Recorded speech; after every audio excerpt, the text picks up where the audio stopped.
चाळीसगाव शहरातील एका नामांकित शाळेत फी न भरल्याच्या कारणावरून 10वीतील विद्यार्थिनीला कथितपणे मानसिक त्रास दिल्याचा गंभीर आरोप समोर आलाय. या घटनेनंतर विद्यार्थिनीला पॅनिक अटॅक आल्याचा दावा तिच्या पालकांनी केला असून या प्रकरणी विद्यार्थिनीच्या वडिलांनी राज्याचे शिक्षण मंत्री दादा भुसे यांच्याकडे सखोल चौकशी करून संबंधितांवर कठोर कारवाईची मागणी करण्यात आली आहे. नेमकं काय आहे हे प्रकरण पाहूया या विशेष रिपोर्टमधून.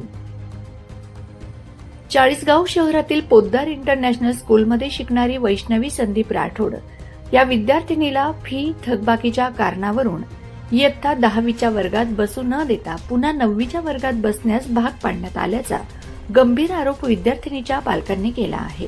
मी संदीप राठोड, मी राहणार लोणजे. मी एक शेतकरी माणूस आहे. माझ्या मुलीला मी इंटरनॅशनल पोद्दार स्कूल येथे शिक्षण घेत असून ते वारंवार तिला त्रास देत आहे. तिचा 10वीचं वर्ष आहे. 10वीचं वर्ष असून सुद्धा ते तिला वर्गात बसू देत नाही. वर्गात बसू देतात तर तिचा पेपर घेत नाही आणि तिला म्हणता की तू पेपर द्यायचं नाही. दुसऱ्या वर्गात तिला बसवता, दुसऱ्या रूममध्ये, एका रूममध्ये, ज्या रूममध्ये कोणीच राहत नाही त्या रूममध्ये मुलीला 15 दिवसापासून माझ्या मुलीला त्या रूममध्ये बसवत आहे. आणि आज माझ्या मुलीवर इतकं टॉर्चर केलं, त्यांनी इतके प्रश्न विचारले की इतकं त्रास दिला की ती माझी मुलगी आज अक्षरशः एकदम म्हणजे लूज होऊन गेली. तिला एकदम म्हणजे श्वास घ्यायला त्रास झाला, ती रडायला लागली. माझ्या मुलीने त्यांना विनंती केली की मला माझ्या पप्पांना एक फोन लावून द्या की माझे पप्पा मला घ्यायला येतील, पण त्यांनी काही फोन लावलेला नाहीये. त्या मॅडमनी डायरेक्ट सांगून दिलं की तुम्ही फोन लावून. पालकांच्या म्हणण्यानुसार या प्रकारामुळे विद्यार्थिनीला मानसिक धक्का बसला. त्यानंतर तिची प्रकृती शाळेतच बिघडली.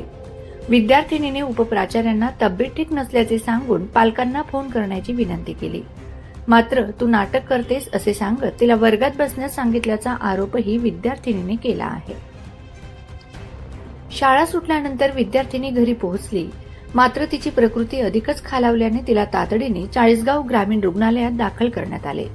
दुसऱ्या दिवशी विद्यार्थिनीची प्रकृती अधिकच खालावल्याने तेथून पुढील उपचारासाठी धुळे जिल्हा शासकीय रुग्णालयात हलविण्यात आले.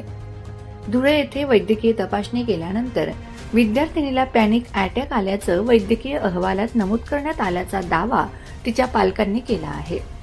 सध्या विद्यार्थिनीची प्रकृती स्थिर असल्याची माहिती कुटुंबियांनी दिली आहे. दरम्यान विद्यार्थिनीच्या पालकांनी शाळेच्या फीबाबतही गंभीर प्रश्न उपस्थित केले आहेत.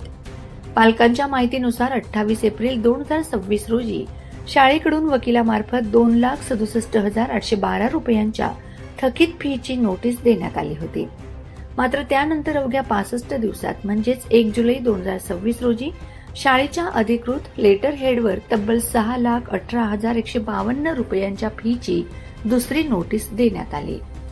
अवघ्या 2 महिन्यांच्या कालावधीत फीची रक्कम इतक्या मोठ्या प्रमाणात कशी वाढली असा प्रश्न उपस्थित करत शिक्षणाच्या नावाखाली सर्रास लूट सुरू असल्याचा आरोप पालकांनी केला आहे.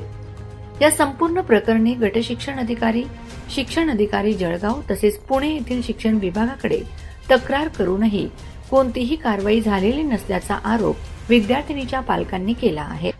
मी शिक्षण मंत्री दादा भुसे यांना विनंती करतो की त्यांनी इंटरनॅशनल पोद्दार स्कूल चाळीसगाव ह्या शाळेवर त्वरित कार्यवाही करावी.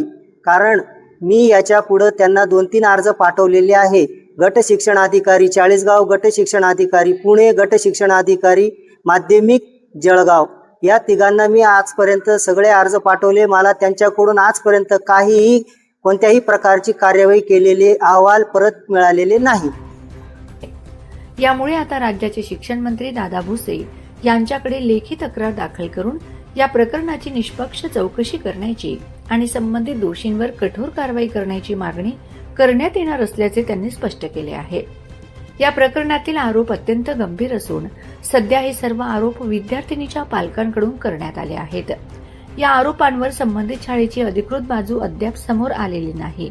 शाळेचे स्पष्टीकरण प्राप्त झाल्यानंतर तेही आम्ही आपल्यासमोर मांडू. या प्रकरणातील प्रत्येक घडामोडीवर इंडिया स्टिंग न्यूजचे लक्ष राहणार आहे.